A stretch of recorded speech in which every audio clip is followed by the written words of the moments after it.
Hi everyone, this is Jason Zach from Nathaniel School of Music. In this lesson, we are going to learn how to basically develop the left hand for a piano arrangement, as I was kind of improvising in the intro video, and to start from very humble beginnings, not with the usual elaborate triads. Now, if you heard it and if you thought it was elaborate, I wasn't thinking too much on triads. I wasn't thinking of major, minor chords or the chord progression. Yes, I was thinking of the roots, but I was doing something very simple, which I think if you map it out and if you write it down in your notebooks, you can easily figure it out based on the available chords for the song. So I'll just weave in and out Tears in Heaven by Eric Clapton, Perfect by Ed Sheeran, and maybe Fields of Gold by Sting. And we'll try and look at how you can make or develop an arrangement for these songs. This is not for accompaniment. Accompaniment is generally when you the singer and you want to play the chords. This is more if you want to do everything, if you want to play the melody as well as the supporting music and keeping in mind the rhythm framework as well of the song. Okay, so the first thing I'd like to start off with is the simple use of the root and fifth as well as the root and the third. So you can pretty much play any song that has a chord chart with its root and the fifth as well as the root and the third. So if you take the Tears in Heaven, I'm going to try and keep everything on A major scale. So let's have a map out of A major. Three sharps, namely C sharp, F sharp and G sharp.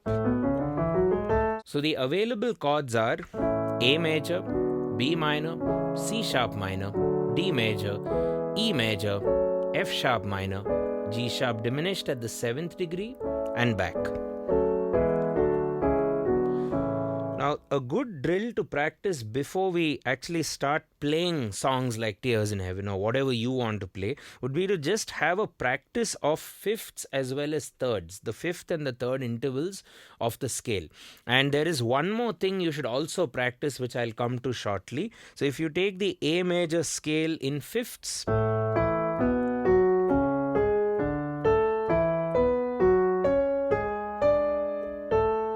the 7th degree will form a tritone or a diminished fifth. All the others will be perfect fifths, which you can easily remember, first of all, by writing the scale in a circle, A, B, C sharp, D, E, F sharp, G sharp, A. And then on top of that, you can just look at the circle itself or look at the circle of fifth, which is the most important tool in music theory, in most of our opinions, maybe in any music teacher's opinion. You have to master the circle of fifths in both directions, clockwise and counterclockwise. So if you do clockwise, you're going to get fifths. If you do counterclockwise, you will get fourths, and then you'll get a lot of other things as well. So map out your fifths and practice them. And watch out for the last one, which is a diminished fifth. The rest are all perfect. And then you should also map out your thirds. Major, minor, minor, major, major, minor, minor, back. Descending. So first degree is major, fourth degree is major, fifth degree is major, second degree is minor, third degree is minor, sixth is minor, and the seventh is also minor.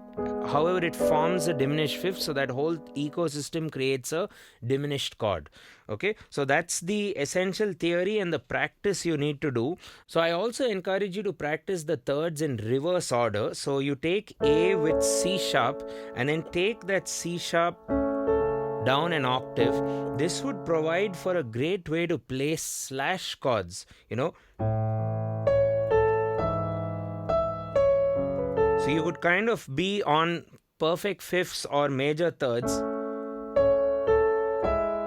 But when the chord printed there is a slash chord, in this case E over G sharp, you can play E over G sharp. So you can just read it like that. Or A over C sharp could be A over meaning that C sharp will be played in the bass.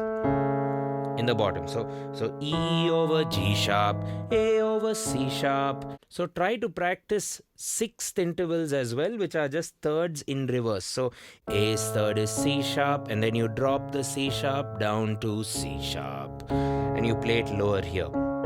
So A, C sharp, A, C sharp. Then you do B, D, B, D. Then C sharp, E, C sharp, E. Finger will change. D, F sharp, D, F sharp. Then E, G sharp, E, G sharp. So that'll be E slash G sharp in terms of the chord. Then you have F sharp A, F sharp A. So that could be like an F sharp minor over an A bass. And then G sharp B, G sharp B. So that could be an E major with a B bass. Or it could be a way to play G sharp diminished as well, you know. So practice your third intervals, then practice your fifth intervals, and practice your sixth intervals or reverse thirds.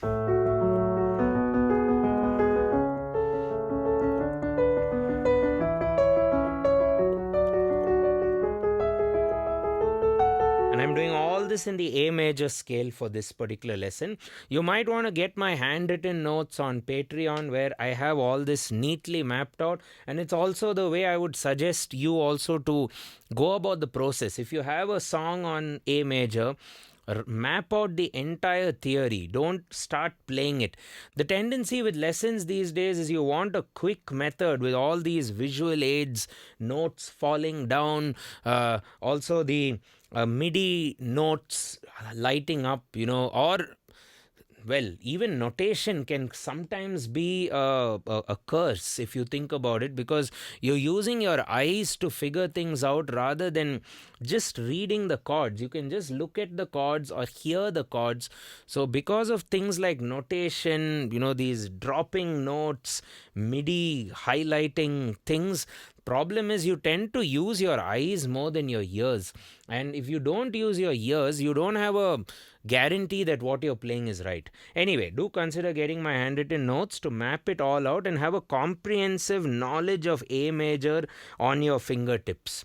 And also, it'll be nice if you can consider hitting that subscribe button and turning on the bell icon for regular notifications so that you don't miss our regular stream of content on YouTube. The videos shouldn't get lost. Hit that bell, it's very useful. Thank you. So, let's now take and dive into a few songs like Tears in Heaven, Perfect by Ed Sheeran, which I've been floating around. And if you have any other songs you'd like me to teach you, do leave them in the comments, and I'll be happy to give that a listen and plan a new lesson shortly. So now let's get cracking with a few songs. Let's start with Tears in Heaven. So the melody I'm not going to do too much, but let's just keep that for now. You know my name, if I saw you in heaven. Let's keep that. Would it be the same if I saw you in heaven? Let's just keep that, and our hand is there, and I'm not going to go more with that. I'm focused on the left hand. Now if the chords are A major, the chords would be A major, E over G sharp, and F sharp minor. Now, if you're not so confident yet to play chords full on, a great way is to use these three techniques which I've given you, thirds and fifths for the most part, but start off with just roots.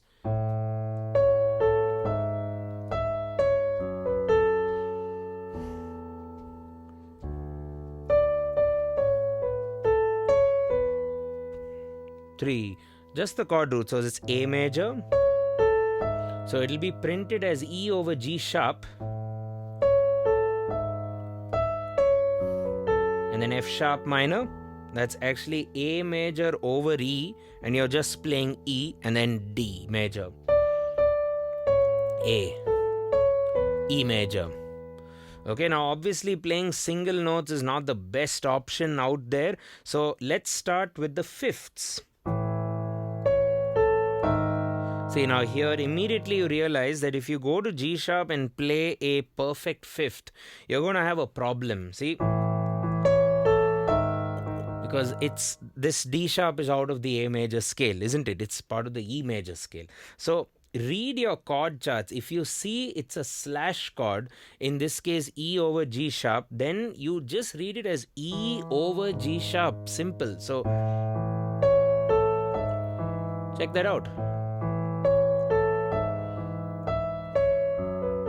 Now you're toggling between fifths and sixth intervals whenever you have these slash chords printed there.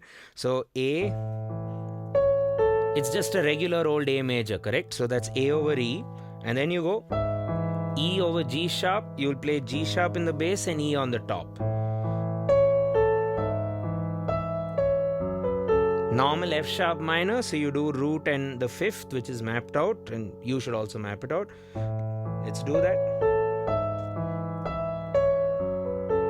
And then that's A major over E. So that's A slash E. Now you could do E A as well, but I like this sixth voicing. So whenever you see a slash chord, use the sixth voicing. So let's do that again. A major,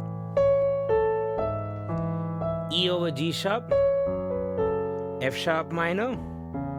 I'm playing A with E bass like this, and now if I saw you in heaven. We don't do. Eric Clapton doesn't come down to D. The bass also goes to an F sharp, so it's printed, you could say, as D slash F sharp. So D slash F sharp means you do the D with the F sharp in the bottom. Back to A over E. Okay. And that's E, and then you also have a rather advanced chord E seventh there. So you can do a flat 7 just to highlight that. So it's essentially playing a big chord which has potentially 4 notes or at least 3 notes with 2 notes, and finding those 2 important notes and just making it easy for your left hand so that your right hand can, do its own thing, embellish, play the melody with a lot more freedom and dynamics and emotion. So let's do that again. I'll tell you the chords. A major, E over G sharp, F sharp minor, dropping to A over E, then D over F sharp, A over E,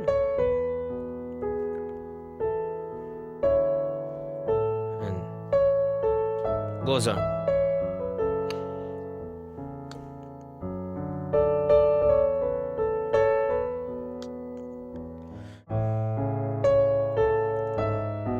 You can even do just thirds. So if it's A major, you can do A and C sharp. Now see, there's a clash of notes here. The melody is playing E and the harmony is also playing E. So maybe you can choose another note of the E major chord, namely B. Now I like F sharp over C sharp because there's an A there. Okay, then it goes to, you can probably do an F sharp A there. F sharp over with A, because there's a D there. So you're essentially picking 2 notes which are not part of the melody note. Now with most compositions, the melody note ends up being a chord note, ends up being a chord tone as we call it. So you don't have to necessarily, maybe the method of playing full-on chords itself is going to be a bit muddy. So with thirds and with fifths, as you combine them, it's not just to make life easy on the piano, it's also to make the harmony a lot more freer and to have a lot more room to breathe, where the notes don't clash with each other or repeat themselves, especially in the bass register. Because in the bass register, if you play a full-on triad, it starts sounding very muddy. But if you just do thirds or fifths or sixths or maybe octaves, it can be quite useful. So let's do that again. Instead of that, or maybe fifth,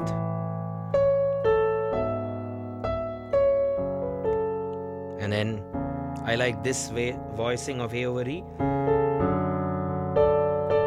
Maybe.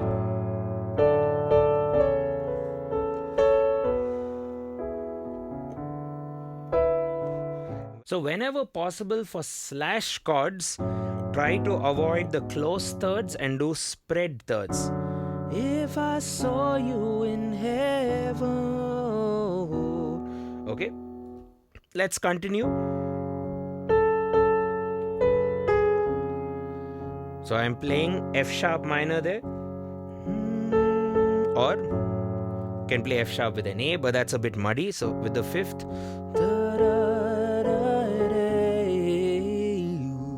and then now that's a C sharp diminished over E. So I'm just using two notes, E and C sharp.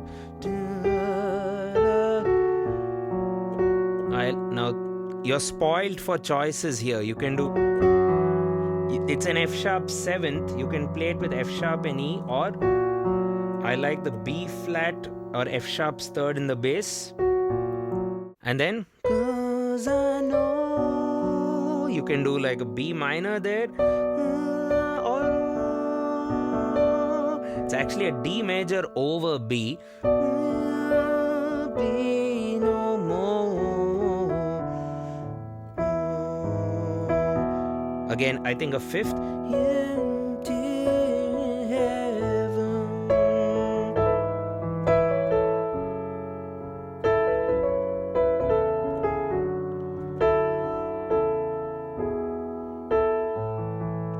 And it goes on.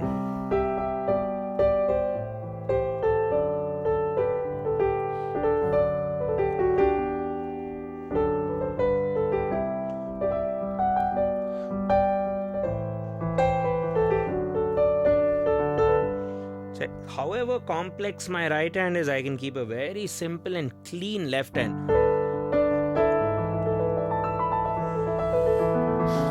It's also a great technique, I feel, when you're playing it in a male vocal register range, because Eric Clapton doesn't go, "Would you know?" Doesn't sing so high. He sings it in the male register, right?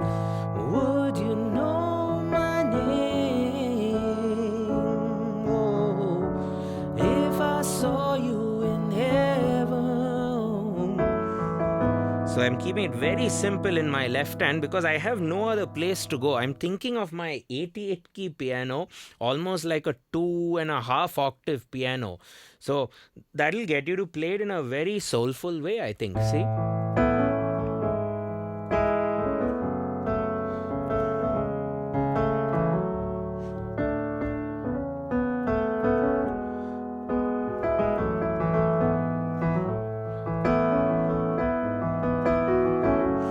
My range is literally 2 octaves. I'm not going more than 2, as opposed to the amount the piano can give you, So when you do go high, it becomes a exciting moment. For the most part, you're in the male vocal register.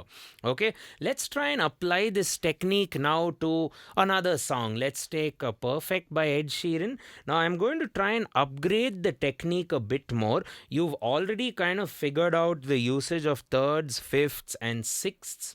When you need them, of course, in terms of slash chord. So if you take Perfect, first of all, it's kind of a 6/8. 1, 2, 3, 4, 5, 6. So you could get away with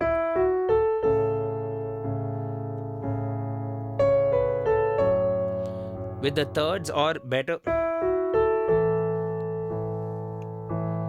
for me.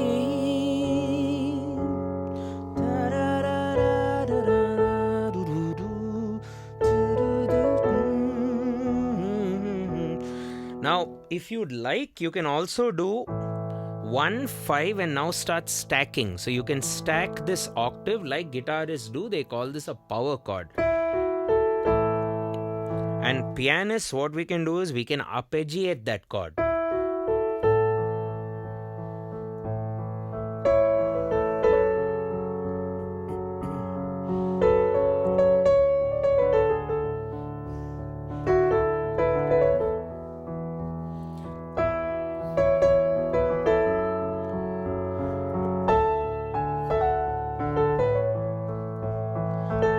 That's a slash chord. I don't know. See, that's a problem.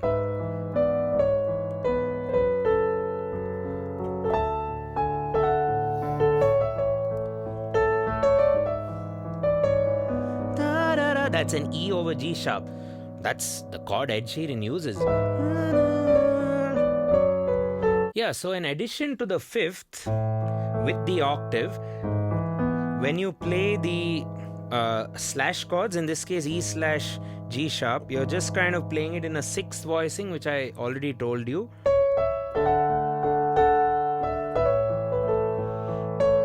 Now the problem with a power chord or a fifth chord is, in my opinion, it's a colorless chord because it's just the root with the fifth and then another root. You're just copying the root. So an easy way to make these fifth chords or power chords a bit more interesting, even what some professional guitar players do, is instead of playing the root, fifth and the octave, they would fool around with one of the notes which is a carbon copy of the root, which in this case is the root itself in the octave. So change that to go to the ninth. For example, songs like this. Every breath you take. Okay, so that uses the ninth. It's almost never using the octave. Every move you make, you take, every one you take, I'm watching you. Okay. So you have to kind of stretch out your hand, which I think you can do also with the use of the pedal. So you have the extensions now. The power chords can be moved to the ninth interval, not the flat 9, just the normal 9. Let's try and play it with the 9, and one more if you can do it with the 10. So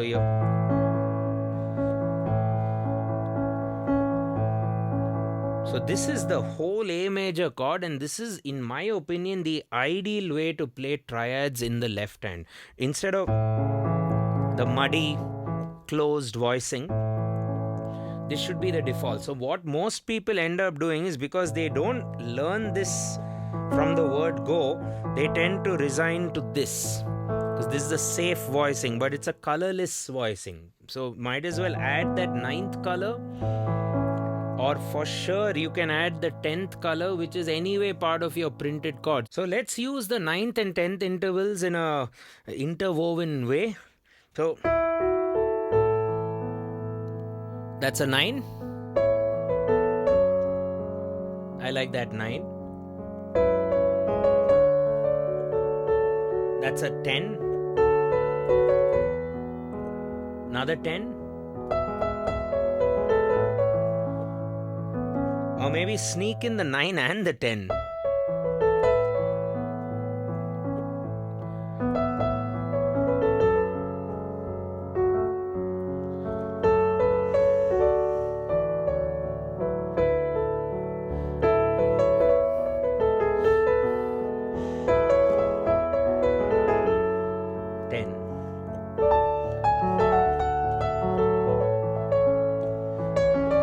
Slash.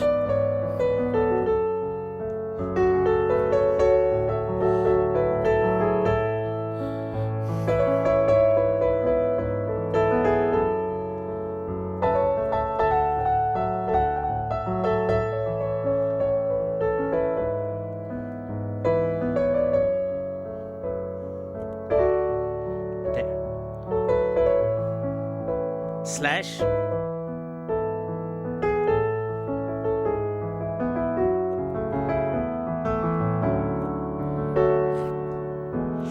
It definitely frees up the right hand for a lot more. So when you're dealing, let's look at another song. Let's look at Sting's Fields of Gold. It's a great song. I've done a cover. I'll leave you a link in the description. Do check it out and let me know what you think.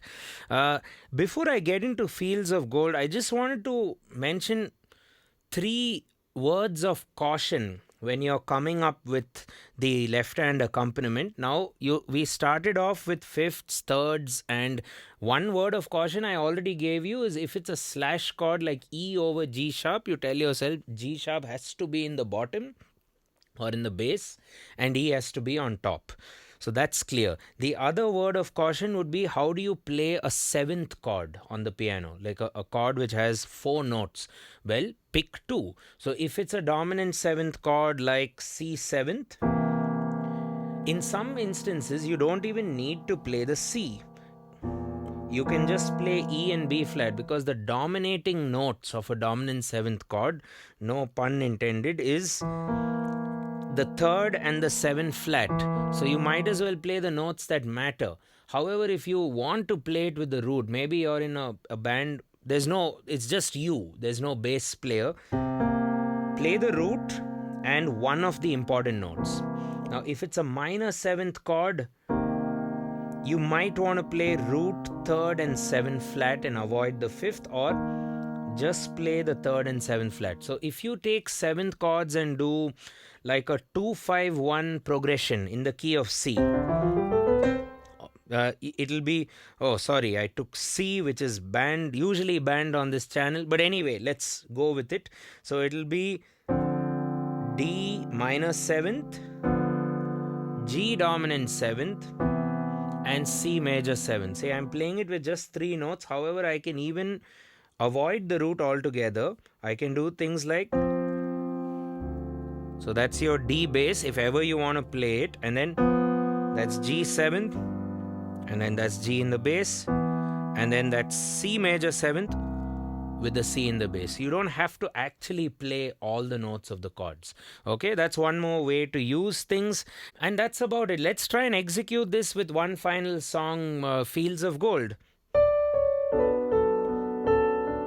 Okay, so what I like to do there is do the power chord, then jump to the 9th as well as the 10th. Okay.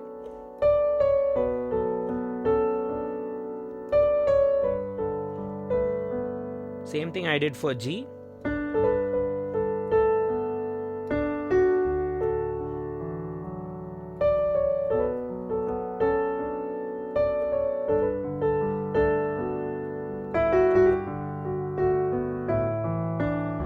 And whenever the chords change fast, if it's tough for you, just pick one voicing.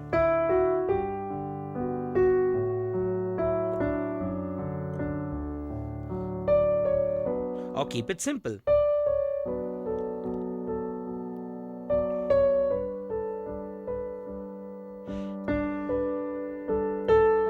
That's a slash, I think.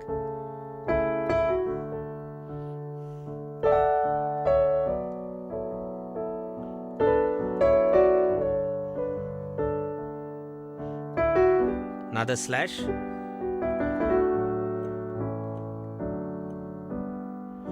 Okay.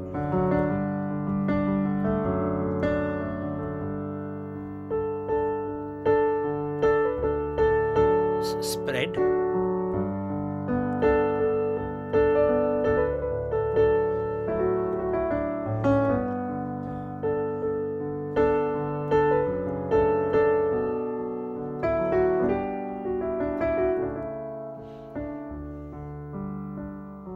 And in some cases, if your right hand is able, since you're just tending to play a single note with a single finger in the right hand, you can also add to the harmony in the left hand. Where this might help you also if you're a gospel musician is it'll help you to play your hymns and other gospel music with 4-part harmony, where you divide your work easily. Your right hand can end up playing the soprano and the alto part, and the left hand can end up playing the tenor and the bass part. So if you just block, this was one of the mistakes I had growing up. I used to always think piano is put the triad in the left hand, melody in the right hand, and you're good to go. Not at all. I've been actually scolded by a few sound engineers over my career, and I think they've made an impact. They've told me I literally cannot hear your keyboard bass. If I keep telling them increase my keyboard, I can't hear it. I still can't hear it, and then it annoys the engineer more. So sometimes the sound engineer couldn't actually tell me over the years what is going wrong in the bass or in the left hand. So, but they at least told me that your piano is sounding muddy. There was one sound engineer who I think told me the harshest thing. He said, "Don't use your left hand." So then I had to go back to the drawing board and figure out a few things. I started actually by simplifying the left hand, because when you start off with triads, you're faced with the entire, see, there are two ecosystems. First off, you play the entire block because it's printed like that or it's notated like that, so it's easy to convey the information of the triad, but to be honest, that's tough to play. So then if you simplify that and go back to the drawing board and play simple notes, just roots, then it doesn't sound full enough. Then you become like a keyboard arranger person who just hits buttons, and then all the other effects and pointless loops and whatnot comes into play, which I don't want you to be. This is purely for piano players using only the white and black keys. That's the magic, is just so much, and that's it. Your job is just to put it on, adjust the volume and play. No need of all the other fancy buttons. So as you upgrade this technique, you'll free your right hand more to do a lot more interesting things there, and clean up your left hand more to also serve a band well and be a better accompanist, hopefully, in a group, a band, choir, or whatever it might be. So I hope you found these tips useful in order to make your left hand chords sound a lot more cleaner, and also, well, easier, if you ask me, because it's just root fifth, root third, six voicings, root fifth and octave, which are power chords, then add the embellishments, the 9 and the 10, and you're good to go, really. So thanks a ton for watching the lesson. I will catch you in the next one. Don't forget to get my handwritten notes, if possible, on Patreon. Support us there. And also don't forget to hit that subscribe and turn on the bell icon for regular notifications. Thanks a ton. Catch you in the next one. Cheers.